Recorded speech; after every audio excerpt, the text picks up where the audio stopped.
নমস্কার বন্ধুরা, আজ বানাবো নাগা স্যুপ।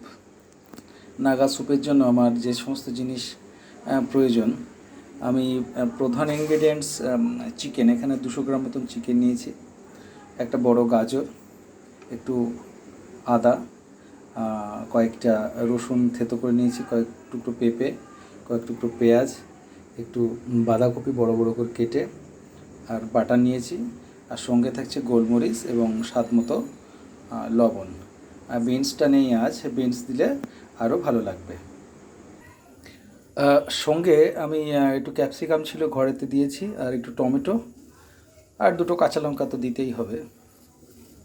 এটা আমি প্রেশার কুকারে করছি। প্রথমে আমি একটু বাটার দিয়ে নিয়েছি, চিকেনটা দিয়েছি, একটু লবণ দিয়েছি। এবার এটা একটু নেড়ে নেব। আর চিকেনটা আমি একটু বেশ নেড়ে নিচ্ছি।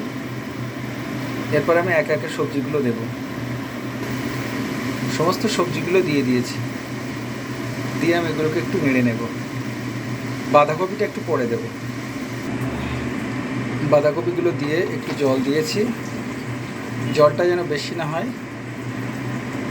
এবার আমি এটাকে প্রেশার কুকার বন্ধ করে দেবো, 2 থেকে 3টি সিটি দিয়ে নামিয়ে নেব। একেবারে তৈরি স্যুপ। শেষ পাতে একটু বাটার দিলাম আর গোলমরিচের গুঁড়ো।